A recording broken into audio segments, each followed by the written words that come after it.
for you though, Lynch.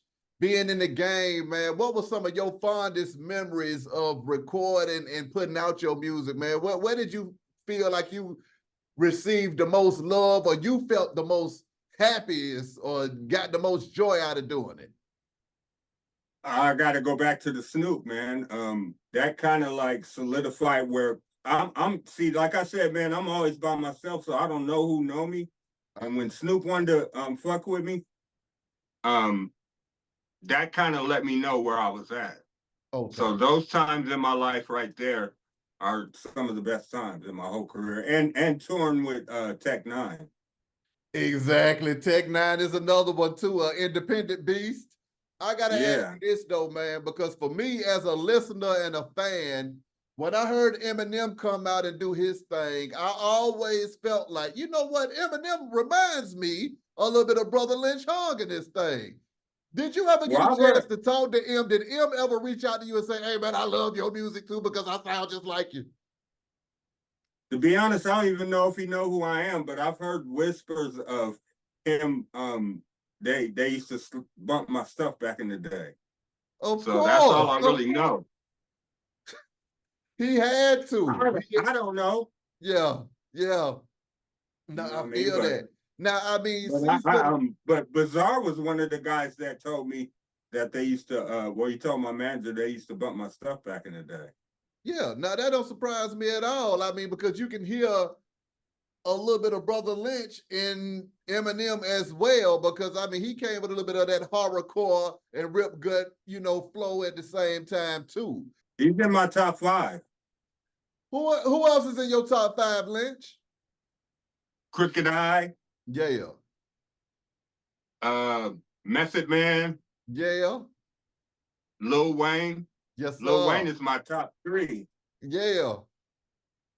So I just like rappers that come with lyrics. Okay. You know what I mean? If you can make a hit, that's cool too, but I'm a lyric guy. No, I feel you. When you think about the state of hip hop right now, man, at that time when you came out, you was a young man. Did you feel like hip hop was going to be something that was going to be here forever? Or was it just something to do as a young man at the time? By the time my first album, my first EP dropped, I thought rap was going to be around a long time. But in the 80s, when I was putting stuff in the record stores, I didn't think rap would last. But by the time my first EP come out, yeah, I thought rap would be here. From the 80s to now, how do you feel about where hip hop is at right now in 2024? Well, I think it's too many rappers that are out now. Thousands and thousands of rappers. Yeah. And back in the 90s, it was harder to make it as an artist. And I think those were the glory days when anybody just couldn't put something out. You had to earn your way in. That's when I think where rap was good. Now, rap today, it's just too many rappers. Everybody's a rapper now. I feel you on that. So now we got down here in Atlanta, we had Killer Mike. He won the Grammy as an OG in the game. One of the things I've been screaming right now is that I feel like rap is reverting back to the OGs. And it's going to take the OGs to reinvigorate the game to make it last another 50 years. What are your thoughts about the role that the OGs have to play in hip hop right now?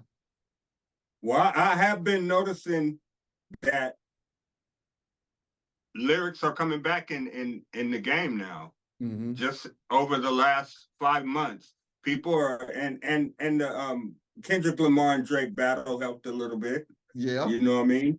People are getting back into writing lyrics now. And then when Mike won that award, bro, I was hella proud.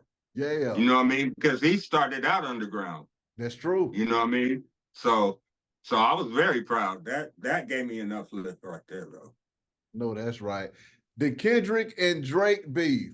When Kendrick went off and Drake went off, what were you thinking when they started going back and forth, brother? Well, I thought it was unfair because the rumors are that Drake used ghostwriters. And I felt like Lamar was battling a whole bunch of writers. Whew.